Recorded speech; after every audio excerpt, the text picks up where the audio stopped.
하나님 말씀 역대기 하 29장 20절부터 보시도록 하겠습니다. 히스기야 왕이 일찍 일어나 성읍의 귀인들을 모아 여호와의 전에 올라가서 숫송아지 7마리와 순양 7마리와 어린 양 7마리와 순염소 7마리를 끌어다가 나라와 성소와 유다를 위하여 속죄제물로 삼고 아론의 자손 제사장들을 명령하여 여호와의 제단에 드리게 하니 이에 수소를 잡음에 제사장들이 그 피를 받아 제단에 뿌리고 또 순양들을 잡음에 그 피를 제단에 뿌리고 또 어린 양들을 잡음에 그 피를 제단에 뿌리고 이에 속죄제물로 드릴 염소들을 왕과 회중 앞으로 끌어오매 그들이 그 위에 안수하고 제사장들이 잡아 그 피를 속죄제로 삼아 제단에 들여 온 이스라엘을 위하여 속죄하니 이는 왕이 명령하여 온 이스라엘을 위하여 번제와 속죄제를 드리게 하였음이더라. 아멘. 예, 왕이 온 이스라엘을 위하여 번제와 속죄를 드리게 하니까 제사장들이 제사를 드렸다. 그 말이죠. 예. 히스기야가 제사를 온전히 회복하는 그런 장면입니다. 히스기야 바로 직전이 아하스 왕이었습니다. 아하스 왕이었는데 아하스 왕 시절이 유다 왕국으로서는 최악이었습니다. 왜냐하면 그동안은 왕들이 그래도 조금 악한 왕이 있기는 있었지만 그래도 성전 제사를 완전히 폐한 적은 없었습니다. 그런데 아하스는 아예 왕이 되자마자 성전 문을 걸어 잠궈버렸어요. 제사를 못 드리게 했어요. 그리고 아람 신을 가져다가 여호와의 전 앞에다 두고 그걸 섬기게 했어요. 그러니까 완전히 여호와의 종교가 사라져버린 거죠. 이거는 조금 부패하고 조금 하나님을 떠났다 정도가 아니라 아예 하나님을 등져버린 거예요. 하나님과 대적을 해버린 거예요. 이렇게 되면 나라는 망할 수밖에 없습니다. 망할 수밖에 없어요. 그걸 하나님이 보여주시기라도 하듯 사실은 먼저 북이스라엘부터 아수르에 의해서 점령을 당해버렸습니다. 그래서 이 히스기야가 등극할 때는 이미 북쪽 이스라엘이 무너져 내렸어요. 그래서 북쪽은 완전히 망했고 남쪽은 망하기 직전입니다. 정말 절대절명의 위기 상황이에요.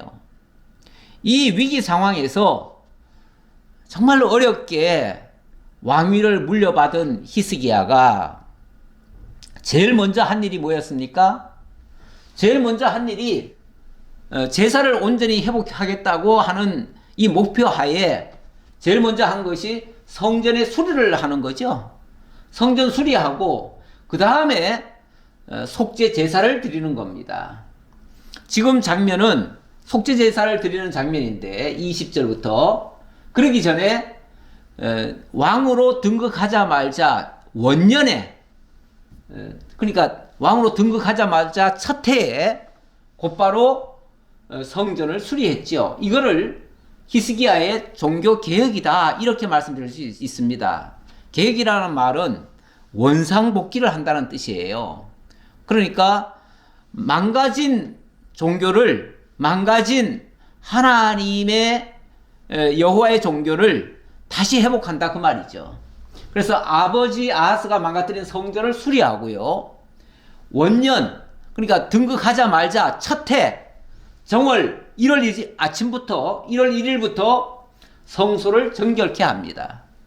그리고 10절에 보면 지난주 그 10절에 보면 이제 이스라엘의 하나님 여호와와 더불어 언약을 세워 그 맹렬한 노를 우리에게서 떠나게 할 마음이 내게 있노니 이렇게 나오죠. 다시 말하면 하나님이 지금 진노하셔서 나라가 지금 곧 무너지게 생겼는데 우리 하나님과 다시 언약을 맺어서 정말 이 위기에서 탈출해야 되겠다. 다시 회복돼야 되겠다. 그 얘기죠. 그래서 언약을 갱신을 하는 장면이 나오고요. 이렇게 해서 언약을 갱신하려니까 하나님 앞에 온전히 회개하면서 자기 혼자 해서는 안 돼요. 온 백성들과 함께 해야죠. 그래서 함께 속죄제사를 드리는 장면이 되겠습니다.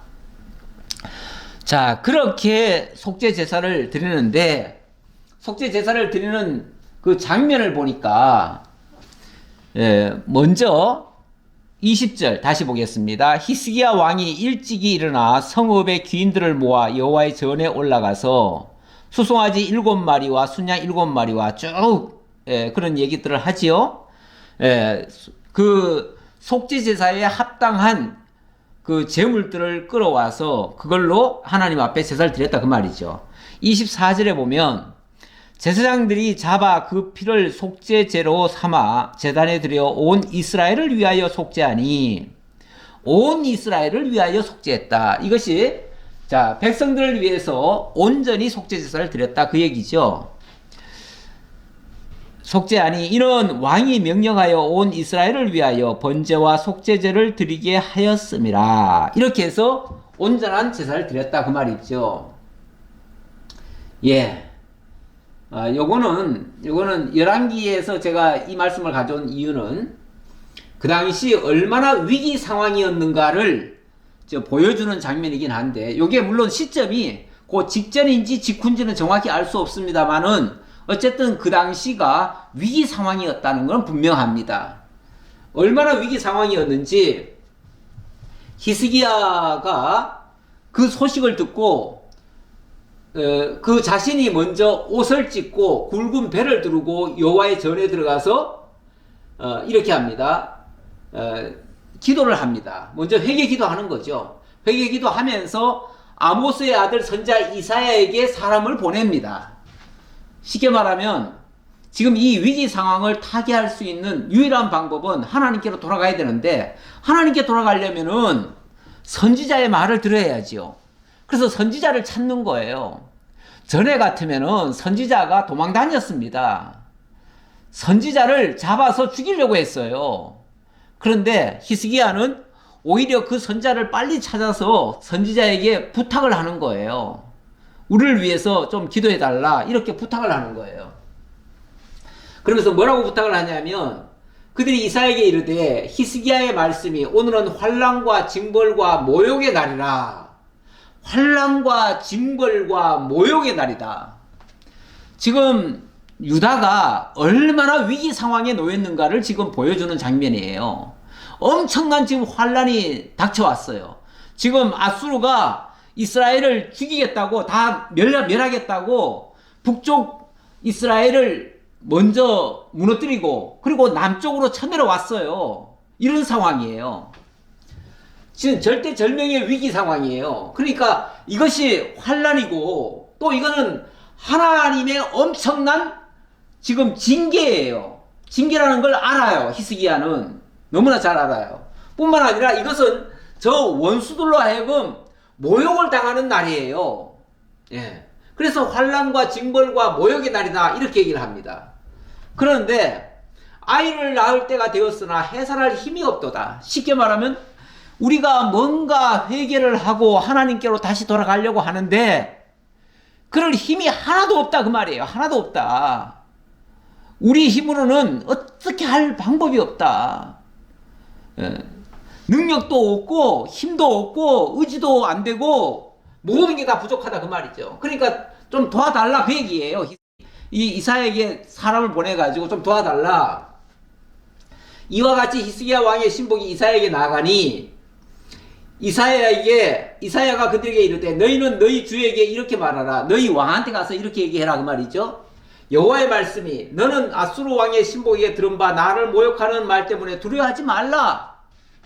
그러면서 담대하게 하나님 믿고 그들과 맞대응해라 그 말이죠. 쉽게 말하면 아수르에게 항복하지 마라. 아수르의 말 듣고 아수르가 요구하는 대로 해주지 말아라 그 말이죠. 그리고 하나님 믿고 당당하게 나아가라. 이 말이에요. 사실 이런 말씀을 누군가 해주는 사람이 없으면요, 그 어려운 현실 앞에서 사람들은 굴복하게 돼 있습니다. 적들 앞에 굴복하게 돼 있어요. 사실은 히스기야도 처음에는요, 좀 굴복을 하는 장면이 좀 나옵니다. 히스기야라고 뭐 대단한 존재가 아닙니다. 히스기야라고 처음부터 무슨 뭐 통뼈처럼 그렇게 뻣뻣하게 그렇게 나올 수가 없어요.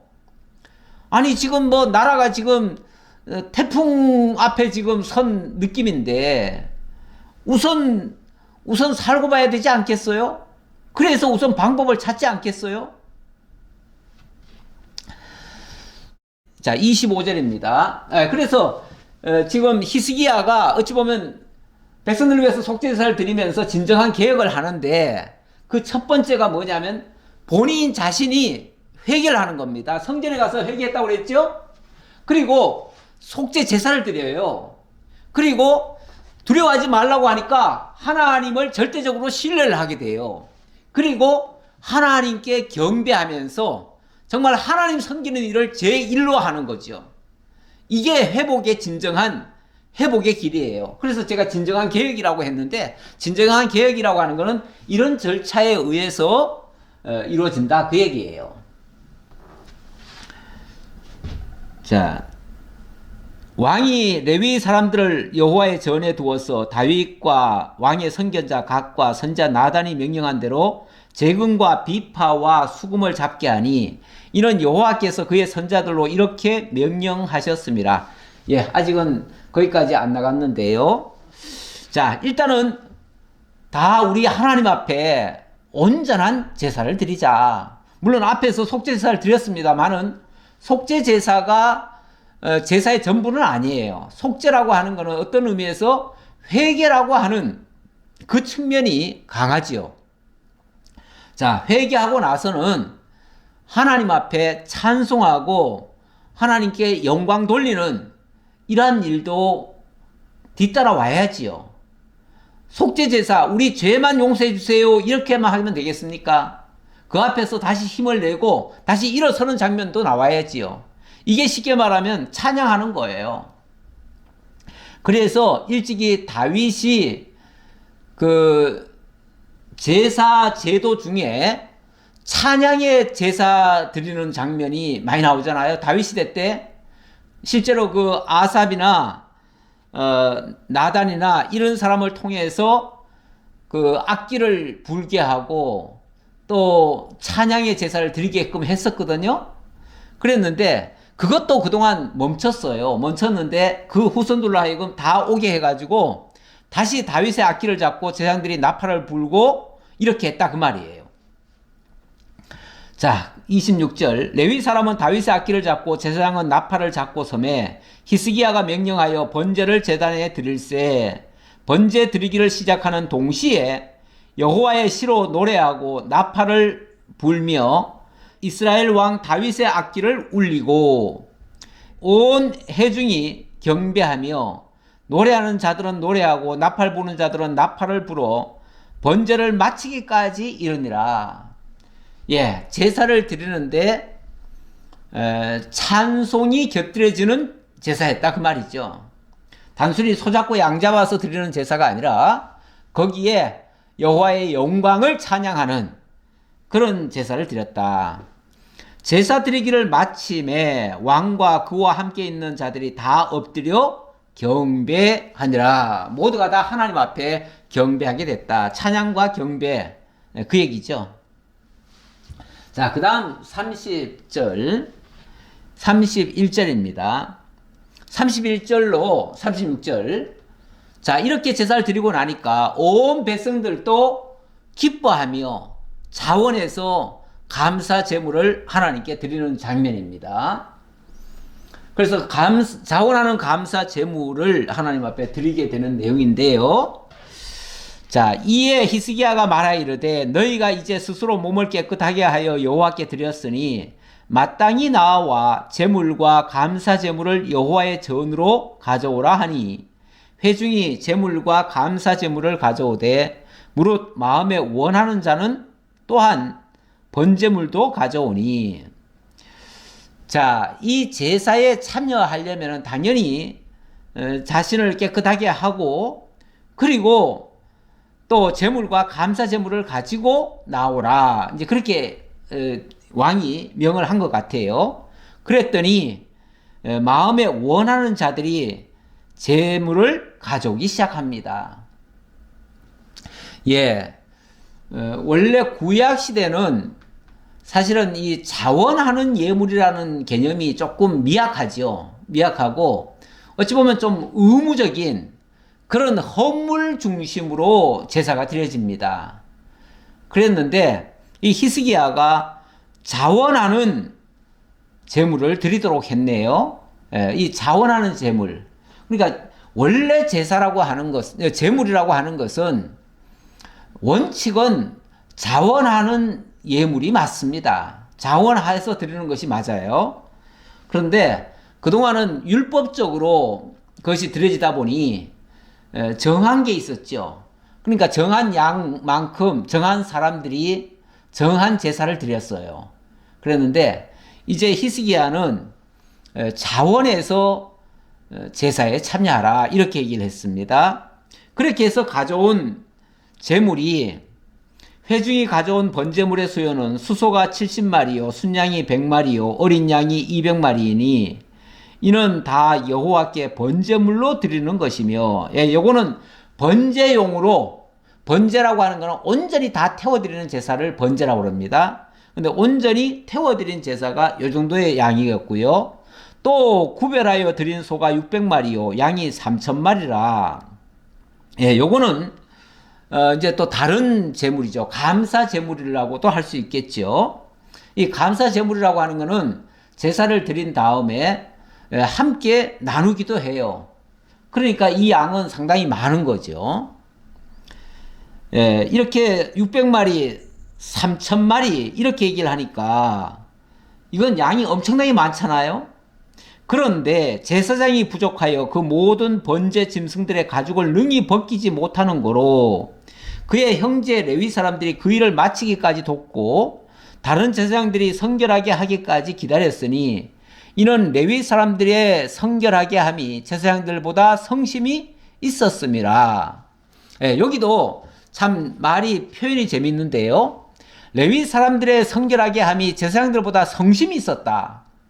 다시 말하면 제물이 갑자기 너무 많이 들어오니까 이거를 제사 다 드리려니까 뭐 제사 드리려면 일단은 잡아야죠. 짐승을 잡고 또 껍질을 벗기고 그리고 각을 뜨고 뭐 이렇게 준비를 해야 됩니다. 준비를 해야 되는데 아니 제사장은 그렇게 많지 않잖아요. 그 많지 않은 제사장들이 그것을 다 감당하기가 힘들어요. 그러니까 레위 사람들도 우리도 같이 도와드리겠습니다 하고서 옆에서 도와줬다는 거죠. 원래 레위 사람들이 사실은 보조를 하게 돼 있습니다. 보조를 하는 사람들이 열심으로 그 보조를 했다 그 말이에요. 원래 평소 같으면은 보조하는 사람들은요, 아 이거는 뭐 우리 일이 아니야 그러면서 아마 열심을 안 냈을 수도 있어요. 그런데 이번에는 레위 사람들의 성결하게 함이 제사장들보다 성심이 있었다네요. 레위인들이 더 앞장서서 했다는 거죠. 지금 왕이 제물 드리는 것도 어찌 보면 자원해서 하라고 그랬죠. 그리고 제사를 드리는데 그 레위인들에게도 자원해서 참여하라고 그랬어요. 그랬더니 더 열심을 내더라 그 말이에요. 원래 그 아이들도 공부하는데 부모가 공부하라 하면은 공부하려다가 공부해야겠다고 마음먹었다가 부모가 자꾸 옆에서 하라고 하면 하려고 하던 공부를 그만두는 경우도 있어요. 물론 어깃장 놓는 거지만 그건 옳은 건 아니죠. 옳은 건 아니지만 사람이 좀 그렇습니다. 예, 스스로 하게 하는 것이 좋아요. 그러니까 제가 지금 말씀드리고 싶은 거는 이 자원이라는 말 때문에 이 말을 드렸는데 특히 하나님을 섬기는 일은요, 이거는 억지로 해서 되는 게 아닙니다. 이거는 정말로 자원해야 되는 거예요. 교회의 모든 일은 누가 시킨다고 하고 시키지 않는다고 안 하는 게 아닙니다. 아, 우리 목사님은 뭐 아무것도 안 시키던데요. 아무것도 안 시킨다고 아무것도 안 하는 게 아니고, 또 목사가 하라고 그래서 또 하는 것도 그것도 옳지 않습니다. 남이 하라고 그래서 하는 거는요, 어찌 보면 종로로 타는 것과 같아요. 저는 성도님들을 종 삼고 싶지도 않고 종처럼 그렇게 명령해가지고 뭘 하기를 원하지 않습니다. 그게 또 성경적이라고 보여지고요. 성경은 모든 것이 자원적으로 하게 돼 있습니다. 그래서 본인이 일단 깨달아야 되고요. 그것의 필요성, 그리고 중요성을 알고 그 일에 참여하는 것이 얼마나 귀하다는 것을 본인이 깨달아서 적극적으로 하려고 할 때, 그때 하는 것이 가장 좋습니다. 예, 그래서 지금 레위 사람들에게 쉽게 말하면 일감을 주니까 레위 사람들이 막 자발적으로 그 일을 앞장서서 했다 그 말이에요. 자, 번제와 화목제의 기름과 각 번제에 속한 전제들이 많더라. 뭐 제사를 한 가지를 드리려고 하면 거기 따라오는 여러 가지 제사들이 또 있습니다. 이와 같이 여호와의 전에서 섬기는 일이 순서대로 갖추어지니라. 순서대로 갖춰졌다. 이렇게 해서 제사의 어떤 절차가 아주 순조롭게 잘 됐다 그 말이에요. 이 일이 갑자기 되었으나 하나님께서 백성을 위하여 예비하셨으므로 히스기야가 백성과 더불어 기뻐하였더라. 근데 이 일을 가만히 돌이켜 보니까 이 일은 갑자기 된 일입니다. 갑자기. 왜냐하면 지난 오랫동안 제사가 제대로 안 드려졌잖아요. 안 드려지다가 갑자기 제사가 드려진 거고, 더군다나 그것도 자원에서 드리다 보니 엄청나게 양도 커졌어요. 이렇게 대규모적인 이런 제사는 사실은 일찍이 잘 드려보지 않았습니다. 물론 옛날에 솔로몬 때 또 다윗 시절에 그때는 제사가 크게 잘 드렸지요. 그러나 그 이후로는 제대로 안 드려졌어요. 그저 명맥만 유지하다가 아하스 때는 아예 그 명맥마저도 끊어져 버렸어요. 그런데 히스기야 시대에 갑자기 이 일이 재추진이 돼가지고 이 일이 아주 성공적으로 맞춰졌네요. 그런데 이 일이 아주 갑자기 되었대요. 갑자기 되었는데 사람이 볼 때는 갑자기 된 거예요. 그러나 내용을 보니까 하나님께서 백성을 위하여 미리 예비하신 것이래요. 그러니 이것이 정말 우리는 기대도 안 했는데, 이 정도까지 될 줄은 몰랐는데 이렇게까지 제사가 잘 드려지는 걸 보니 너무너무 기뻤다 그 말이죠. 자, 이 일에 지금 백성들도 자원을 했잖아요. 레위인들도 힘썼잖아요. 그리고 왕도 앞장서서 또 이 일을 또 추진했잖아요. 모두가 다 이 일을 했는데 이 일을 하면서 불만이 나온 것은 아무도 없고요. 모두가 다 기뻐했다 그 말이에요. 이렇게 자원해서 하는 일은요, 모두가 다 기쁜 겁니다. 누가 시켜서 하는 일이면요, 뭐 일을 하기는 하는데, 시키니까 하기는 하지만 솔직히 내 마음에 안 들어 이래가지고요, 하기 싫은 일을 어거지로 하는 겁니다. 어거지로 하는데, 내가 깨달아서 정말 이것이 소중하다는 걸 알아서 정말 감동을 해서 그렇게 하는 일은요, 할 때도 즐겁고요, 하고 나도 보람이 되고요, 기뻐하는 거예요. 그래서 모두가 다 기뻤다 그러는데, 자, 이 자원하는 감사 예물, 이거는 일찍이 출애굽할 때도 이스라엘 백성들이 그때도 재물을 가져오라고 그랬죠. 가져오라고 하는데 자원하는 자만 가져오라고 그랬어요. 그런데 자원하는 자들이 너무 많이 가져와 가지고 아침마다 자원하는 예물을 가져와 가지고 나중에는 제발 그만 가져와라 할 정도가 됐지요. 그러면서 그렇게 해서 만들어진 것이 너무나 아름다운 성막이었습니다. 이렇게 하나님께서 다 준비했다는 얘기고요. 예, 사무엘하 23장 5절에 보면 여기서는 우리 하나님께서 다윗이 마지막으로 한 말인데, 하나님이 나와 더불어 영원한 언약을 세우사 만사에 구비하고 견고하게 하셨으니 나의 모든 구원과 나의 모든 소원을 어찌 이루지 아니하시랴. 하나님이 다 준비해놓고 하신 일이니 어떻게 이것이 이루어지지 않겠느냐, 그 말이죠. 예, 우리 하나님이 다 미리 예비하시고 일을 하게 하신다, 이런 뜻으로 이해하면 되겠습니다. 자, 그 정도로 이해하고요. 자, 30장으로 넘어갑니다. 자, 30장 히스기야의 계명 내용이 좀 더 구체적으로 나오는데요. 자, 30장 1절로부터 9절에서는 보니까 히스기야가, 자, 기왕 우리가 하나님 앞에 돌아가기로 했으니 이제 제대로 한번 하나님께로 돌아가자. 돌아가는데 어떻게 하면 하나님 앞에 제대로 돌아갈 것인가? 우리 유월절을 다시 지키자. 이렇게 이야기하는 장면입니다. 참, 유월절 제사를 드리겠다고 생각하는 것은 쉽지 않습니다. 왜냐하면 유월절 제사를 이 선대 왕들이 지켜왔느냐, 안 지켜왔어요. 무려 그 가나안 땅에 들어와 가지고 처음에 유월절 좀 지키다가 그 다음에 유월절이 잊혀졌어요. 잊혀지고 지금 다시 유월절을 지킨다고 하는 거는요, 무려 300년 만에 지키는 거예요. 300년 만에. 그러니까 이 유월절이라고 하는 게 그동안 까마득하게 잊혀졌던 거예요. 근데 어떻게 히스기야가 유월절을 지킬 생각을 했을까요? 예, 제가 지난번에 히스기야의 어머니가 스가랴의 딸이라고 그랬죠. 제사장 스가랴. 그 제사장 스가랴는요, 전에 그 선대 왕에게도 그 제사장이 살아있는 동안에는 정말 하나님을 잘 섬겼다고 그랬어요. 예, 그랬는데 그의 딸이거든요. 다시 말하면 제사장의 딸이거든요.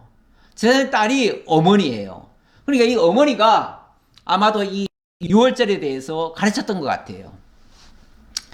원래 그동안 이 유월절이라고 하는 것이 백성들 사이에서는 다 잊혀졌습니다. 잊혀졌지만 그래도 생각이 있는 제사장 같으면요, 대제사장 같으면은 항상 그것을 기억하고 있습니다. 특히 혹시 내려오는 동안에 잊혀질 수는 있어요. 그러나 기록에는 또 남겨져 있습니다. 기록에 남겨져 있으면 언젠가 누군가 의지만 있으면 다시 그 기록을 보면은 알 수가 있습니다. 그래서 역사책이라고 하는 게 필요한 겁니다. 역사라고 하는 것을 잊어버리면요, 미래가 없다는 말도 있잖아요. 이 역사를 제대로 알면은 다시 원상복귀, 회복이라고 하는 걸 있을 수 있어요. 모든 것이 다 어그러지고 무너지는 가운데서 원상으로 회복할 수 있는 거, 이게 바로 진정한 개혁이라고 했는데, 바로 히스기야가 유월절을 지키는 것도 진정한 개혁의 시발점입니다.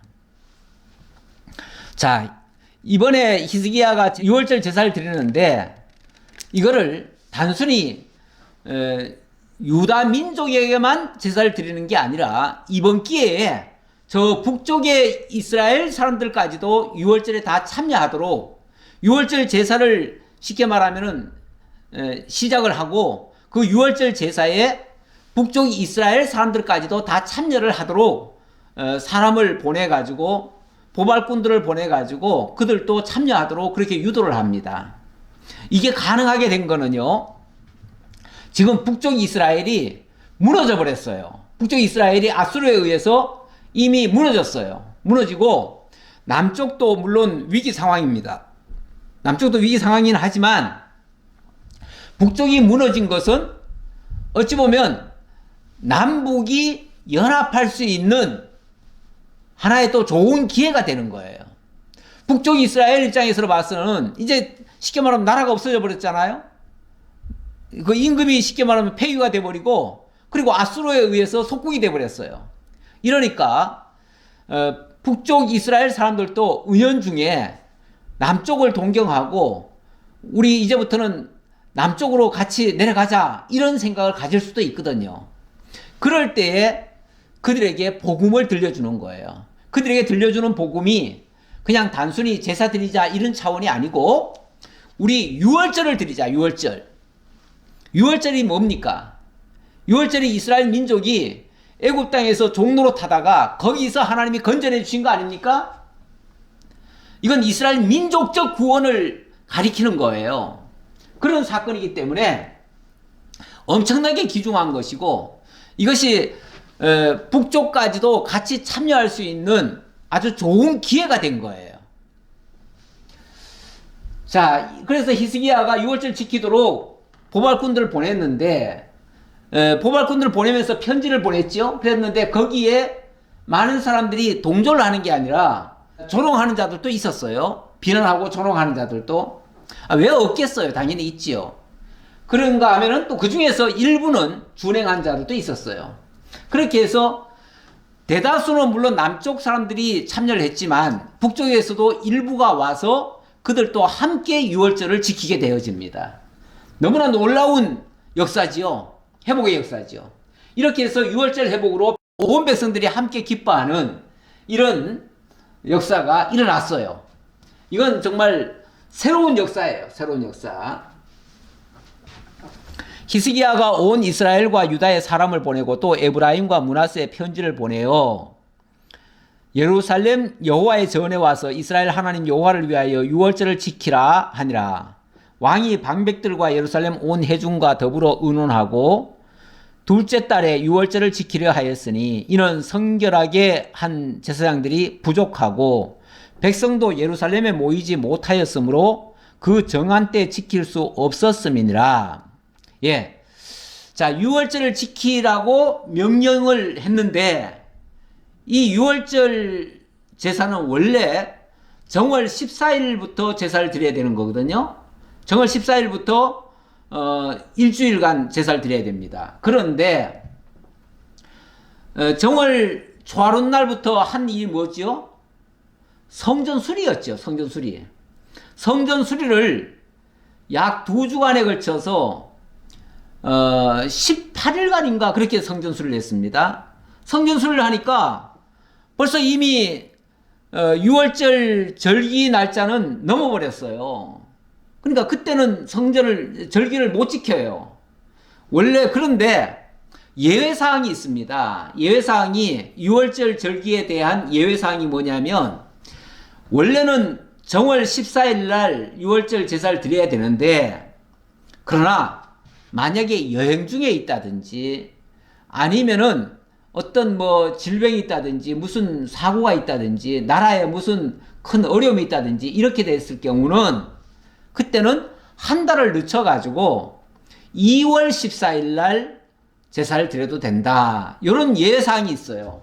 제가 민수기의 말씀을 하나 가져왔는데요. 여기 보면 하나님이 그렇게 말씀하시는 거예요. 너희나 너희 후손 중에 시체로 말미암아 부정하게 되든지 먼 여행 중에 있다 할지라도 여호와 앞에 마땅히 유월절을 지키되 둘째 달 14째 날 해질 때에 그것을 지켜서 어린 양의 무교병과 쓴나물을 아울러 먹을 것이요. 이렇게 해서 유월절을 지켜라. 다시 말하면 2월 달에도 드려도 된다. 그 얘기죠.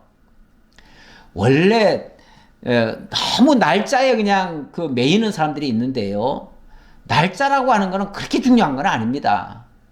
날짜라고 하는 것보다 그 제사의 의미, 그날에 무슨 일이 있었는가를 기억하는 게 중요하죠. 그래서 날은 솔직히 하루 이틀 지나도 상관이 없습니다. 우리도 가끔씩 절기라고 하는 게 있잖아요. 절기 이제 조금 있으면 성탄절도 있고 이제 송구영신도 있고 이런 절기들이 있을 텐데, 이 절기라고 하는 것이 꼭 그날 그 시간에 이렇게만 드려야 된다는 것은 아닙니다. 그러나 꼭 그 시간이 아닐지라도 그 의미가 충실히 증거가 된다면 그거는 필요하죠. 가끔 지금도 보면은 성탄절이 12월 25일이 맞느냐 이거 가지고 논쟁하는 경우가 있습니다. 저도 개인적으로는 12월 25일이 꼭 성탄절이라고 생각하지는 않습니다. 하지만 그러나 주님이 오신 날은 분명히 있잖아요.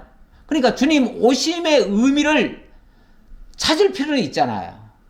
그런데 어느 날이라고 만약에 교계에서 정했다면 그날에 주님의 오심을 기억하면 되는 거죠. 그 오심을 기억하는 게 중요하지 그 날짜를 꼭 지키는 것이 중요한 건 아닙니다. 우리가 무슨 뭐 미신적으로 지금 날짜 지키는 게 아니잖아요. 예. 그래서 그 유월절을 지킨다는 그 자체가 매우 중요한 것이고 날짜가 뭐 한 달이 지나간 거는 그렇게 중요한 건 아니다. 자, 일단 지금 이번 유월절이라고 하는 거는요 굉장히 중요한 의미가 있어요. 일단은 이스라엘 민족의 구원을 기억하는 날이기 때문에 이거를 온 전 이스라엘이 함께 기억한다는 거 이게 매우 중요하고요. 그래서 북이스라엘에도 사람을 보낸 거예요. 왕과 온 회중이 이 일을 좋게 여기고 드디어 왕이 명령을 내려 부엘세바에서부터 단까지 온 이스라엘에 공포하여 일제히 예루살렘으로 와서 이스라엘 하나님 여호와의 유월절을 지키라 하니 이는 기록한 규례대로 오랫동안 지키지 못하였습니다. 오랫동안 지키지 못했다. 예, 여호수아가 지킨 그 이후로 거의 이게 잊혀져 버렸어요. 뭐 그 다음에는 사실은 나라가 한동안 제대로 성립이 안 됐었지요. 그래서 못 지키기도 하고요. 어쨌든 제대로 제사가 안 드려지다가 이제 다시 온전히 회복된 것이다 그 말이에요. 보발꾼들이 왕과 방백들의 편지를 받아가지고 왕의 명령을 따라 온 이스라엘과 유다에 두루다니며 전하니 일렀으되 이스라엘 자손들아 너희는 아브라함과 이삭과 이스라엘의 하나님 여호와께로 돌아오라. 그리하면 그가 너희 남은 자 곧 아수르 왕의 손에서 벗어난 자에게로 돌아오시리라. 자, 여기 일단은 북이스라엘도 동참하게 하는 것이 매우 중요하고요. 그 다음에 자, 우리가 지금 다 돌이키는데 어디로 돌이키느냐? 아브라함과 이삭과 이스라엘의 하나님 여호와께로 돌아오라. 이 일이 매우 중요하다 그 말이죠. 이거를 이스라엘 백성들이 다 잊어버렸잖아요. 잊어버렸는데 지금 너희들이 이스라엘의 하나님 여호와께로 돌아오면 하나님께서 너희 남은 자들을 다 돌아오게 하실 수 있다. 아수르의 손에서 해방되게 할 수 있다 그 얘기죠. 예, 그러니까 그들에게로 말하면은 절망 가운데 있는 그 이스라엘 백성들에게는 정말 단비와 같은 기쁜 소식이죠. 자, 7절입니다. 너희 조상들과 너희 형제같이 하지 말라. 그들은 그의 조상들의 하나님 여호와께 범죄하였으므로 여호와께서 멸망하도록 버려두신 것을 너희가 똑똑히 보는 바니라. 그들이 다 하나님을 떠나가지고 있으니까 하나님이 그들을 멸망하도록 내버려 둔 거 아니냐. 그러니 너희 남은 자들이라도 제발 그 망한 자들 따라가지 말고 하나님께로 돌이켜라 그 말이죠. 그래서 진정한 여호와께로 돌아오라. 진정한 회개하라 그 말이죠. 그런즉 너희 조상들 같이 목을 곧게 하지 말고 여호와께 돌아와 영원히 거룩하게 하신 전에 들어가서 너희 하나님 여호와를 섬겨 그의 진노가 너희에게서 떠나게 하라. 너희가 만일 여호와께 돌아오면 너희 형제들과 너희 자녀가 사로잡은 자들에게서 자비를 입어 다시 이 땅으로 돌아오리라. 너희 하나님 여호와는 은혜로우시고 자비하신지라. 너희가 그에게로 돌아오면 그의 얼굴을 너희에게로 돌이키지 아니하시리라 하였더라. 너희들이 돌아오면 하나님도 분명히 돌아와 주신다 그 말이죠. 이렇게 하니까 너희들 절대 이제 하나님과 멀어질 기회 생각하지 말고 이번 기회에 하나님께로 돌아와라 그 말이죠. 어떤 면에서 잘된 겁니다. 망한 게 잘된 겁니다. 북이스라엘이 망했기 때문에 일단 남쪽 유다와 연합할 수 있는 기회가 생겼고요. 또 북이스라엘이 망했기 때문에 그들이 하나님 여호와께로 돌아올 수 있는 기회가 생긴 겁니다. 어찌 보면 위기는 곧 새로운 기회입니다. 진정으로 하나님께로 돌이켜서 온전한 회복을 이룰 수 있는 절호의 기회다 그 말이에요. 감사하죠? 예. 그래서 우리가 그 의미를 제대로 깨달으면은 오히려 전화위복이 일어날 수도 있습니다. 보발꾼이 에브라임과 므낫세 지방 각 성읍으로 두루 다녀서 스불론까지 이르렀으나 사람들이 그들을 조롱하며 비웃었더라. 그러나 아셀과 므낫세와 스불론 중에서 몇 사람이 스스로 겸손한 마음으로 예루살렘에 이르렀고 자, 보발꾼들을 보내가지고 정말 기쁜 소식, 어찌 보면 회개할 기회, 다시 돌아올 수 있는 절호의 기회를 제공했습니다. 하지만 안타깝게도 대부분의 사람들은 조롱을 했답니다. 조롱을 했답니다. 지금까지 너희들이 우리한테 얼마나 섭섭하게 했는데 이제 와서 그런 알량한 소리로 우리를 돌아오게 하라고? 어림없는 소리 하면서 다 콧방귀를 낀 거죠. 다 유다 못 믿겠다 그 얘기겠죠. 하기야 지금 남쪽과 북쪽 이스라엘 백성들이 얼마나 오랫동안 지금 나라가 나뉘어져 있었습니까? 그동안 얼마나 서로 미워하고 서로 싸웠습니까? 서로를 적대시하지 않았나요? 정말 참 북이스라엘과 남유다를 보면요, 꼭 우리나라 대한민국과 저 북조선을 보는 것 같습니다. 때로는 한 민족이지만 어떨 때는 정말 우리가 같은 한 민족이다라고 생각했다가도 어느 순간 뭐 말하는 거나 행동하는 거 보면 어쩜 이렇게 다를까? 달라도 어쩜 이렇게 다를까? 그리고 서로가 서로를 믿질 못합니다. 서로 의심합니다. 그리고 서로를 대적을 하고 욕을 합니다. 서로가 철천지 원수처럼 여깁니다. 그러니 아무리 우리가 손을 내밀어서 그들과 하해 악수를 하더라도 그들은 곱게 안 받지요. 마찬가지로 남쪽 유다의 사람들이, 남쪽 유다 왕이 북쪽 사람들을 향해서 손을 내밀고 너희들 돌아와라, 우리 함께 하나님께로 돌아가자, 이렇게 하는데 그 말을 고지 안 들어요. 그리고 오히려 대부분 조롱을 했다 그 말이에요. 대부분 조롱하는데, 그런데 그래도 감사한 거는요, 대부분이 조롱하겠지만 그 중에 극히 일부지만은 몇 사람은 그래도 돌아오는 사람이 있습니다. 있어요. 그게 중요하죠. 사실은 모든 사람이 다 돌아와야 되는 건 아닙니다. 몇 사람이 돌아오더라도 돌아오는 사람이 있다는 게 중요하죠. 오늘날 우리가 정말 얼마나 기쁜 소식입니까? 우리가 지금 깨달은 이 진리가, 이 복음이 얼마나 귀한 겁니까? 그래서 너무 귀하다고 우리는 그냥 즐겁게 전하잖아요. 근데 아무리 전해보세요. 아무리 아는 사람들에게 전해보세요. 그 말씀 듣고 콧방귀 끼는 사람이 더 많습니다. 너는 믿어라. 너나 잘 믿어라. 왜 나한테까지 그러느냐 하고 오히려 싫어하는 사람도 꽤 많습니다. 그리고 그렇게 해서 대부분은 콧방귀를 끼고 비웃고 조롱할 수도 있습니다. 그런데 놀라운 사실은 그럼에도 불구하고 그 중에 하나님의 구원받을 백성들이 있습니다. 그들은 틀림없이 돌아올 것이고 또 회복할 것입니다. 사실은 복음을 전하면요, 복음 전하면 다 듣고 다 믿고 다 구원받을 것이라고 생각하고 전하겠지만 절대 그렇지 않습니다. 정말 100명, 1000명, 10,000명을 전하면은 그 중에 몇 사람 돌아오면 귀한 겁니다. 그런데 우리 하나님은요, 그 몇 사람을 위해서 그렇게 많이 전하게끔 또 하셔요. 그러니까 우리는 낙심할 거 없어요. 설령 안 돌아와도 낙심할 거 없어요. 그러나 전하라고 하면 그냥 전할 뿐이에요. 우리는 전할 의무가 있지 꼭 그들을 다 돌아오게 할 의무까지는 없습니다. 자, 어쨌든 그렇게 하셨다는 거, 그게 중요하고요. 하나님의 손이 또한 유다 사람들을 감동시키사 그들에게 왕과 방백들이 여호와의 말씀대로 전한 명령을 한마음으로 준행하게 하셨더라.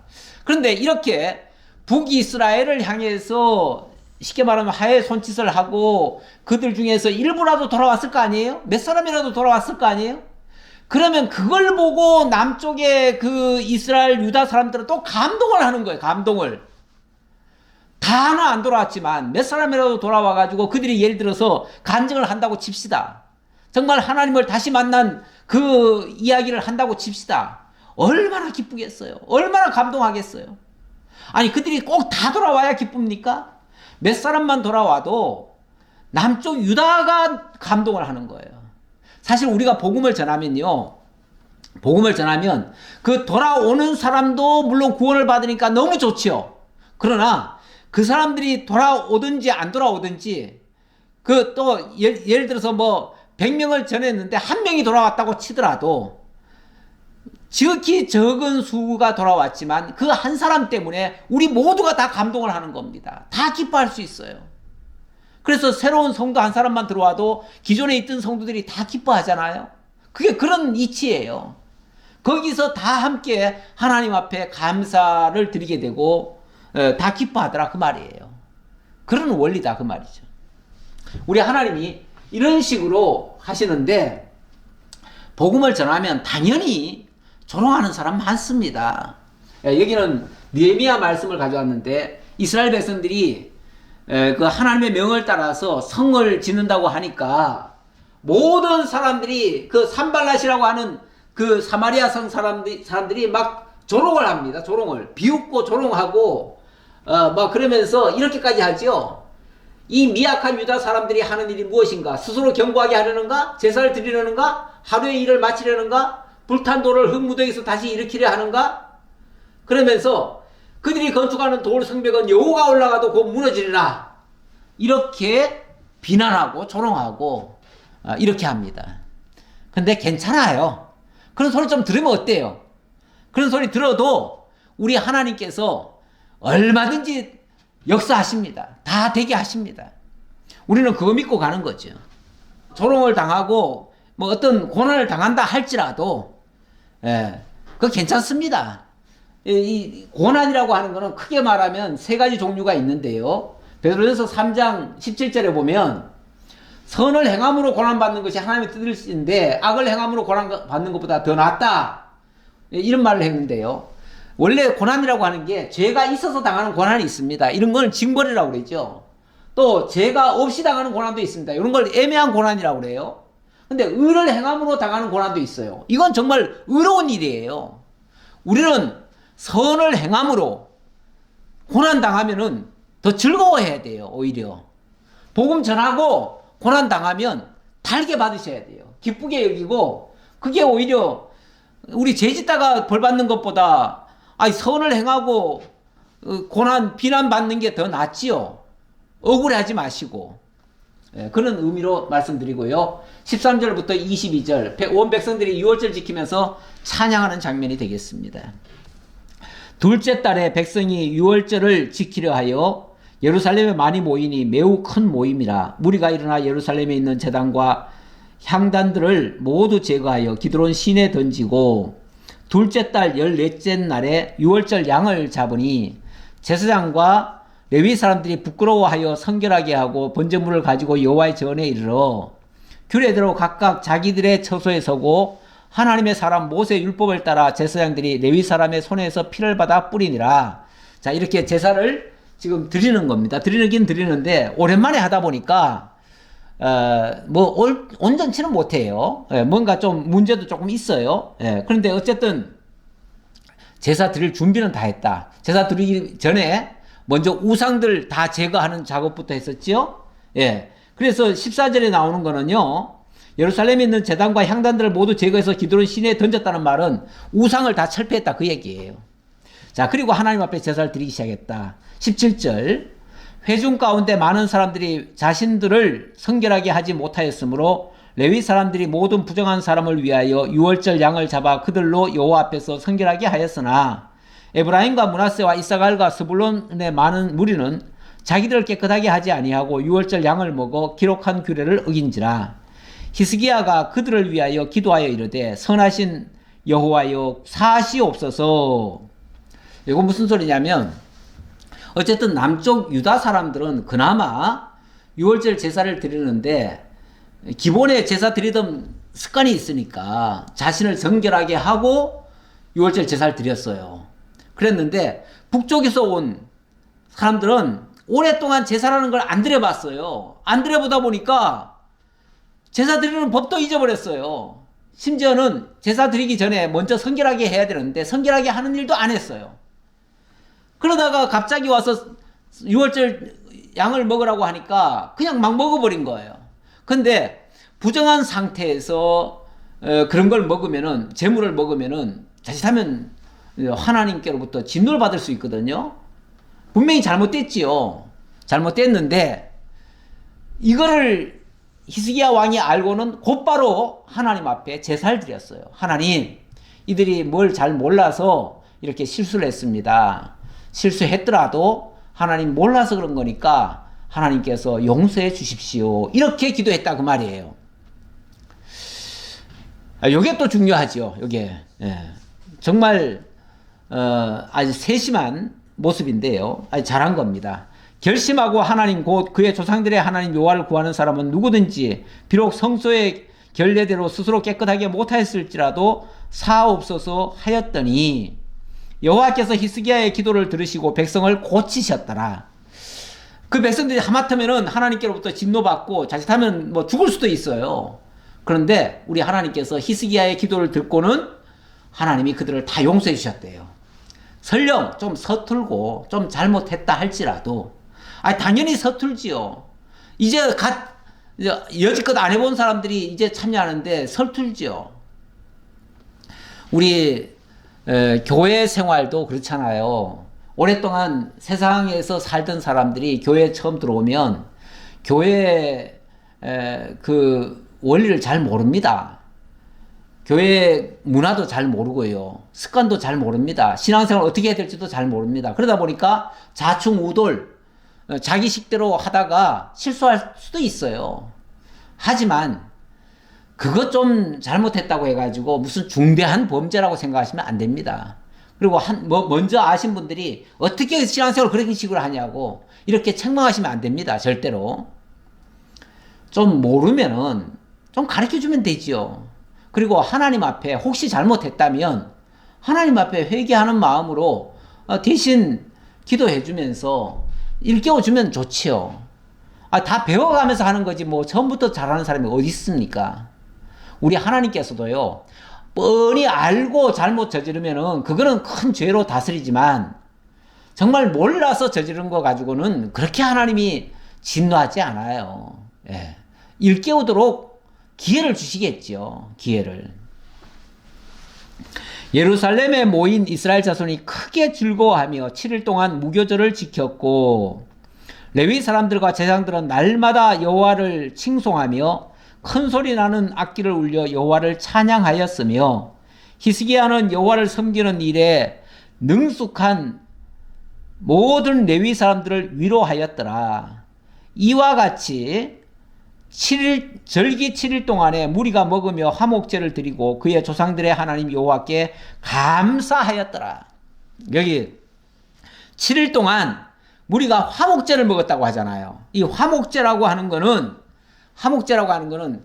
하나님 앞에 제사를 드리고 그 드린 그 제물을 모든 백성들과 함께 나누는 거예요. 모두가 다 기뻐하는 거죠. 그러니까 이건 축제예요, 축제. 그리고 축제를 하면서 하나님 앞에는 감사하고요. 그러니까 이 모든 것이 하나님이 얼마나 풍성하게 우리에게 주셨는가 거기에 대한 감사제라고 말이죠. 화목제는 곧 감사제입니다. 이 감사제가 하나님 앞에 온전히 돌아오는 제사입니다. 물론 우리가 번제부터 모든 제사는 시작은 번제부터 시작하지만은 그러나 이 화목제, 감사제로 끝을 맺습니다. 모든 제사의 끝에는 하나님께로부터 사함을 얻고 정말 평안히 내려갔느니라, 제사함을 받고 평안히 내려갔느니라 하는 것처럼 정말 하나님 앞에서 기뻐 뛰는 일이죠. 이렇게 해서 온 백성들이 유월절 지키며 찬양을 했다고 하는데 오히려 그 위기 상황이 오히려 기회가 됐습니다. 하나님께로 돌이킬 수 있는 기회가 됐어요. 그리고 하나님의 능력으로 엄청난 오히려 전화위복이 일어났어요. 그리고 그 최악의 상황을 탈출하고 최대 찬양을 불러일으키는 이런 결과가 나왔습니다. 물론 요거는 제가 결론까지 다 가야 그 얘기가 좀 더 실감 있게 나올 텐데 오늘은 일단 여기까지 하도록 하죠.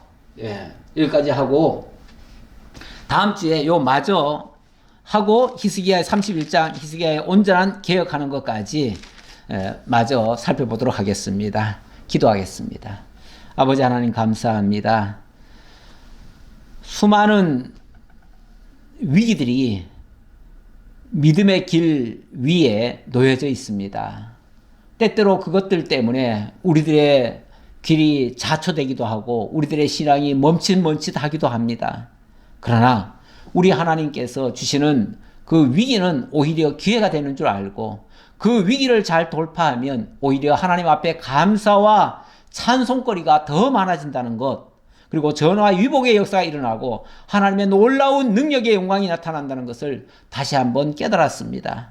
이 은혜 속에서 저희들을 강건하게 하시고 믿음으로 모든 것을 승리하며 하나님께 영광 돌리며 나아가는 저희 모두가 되게 하옵소서.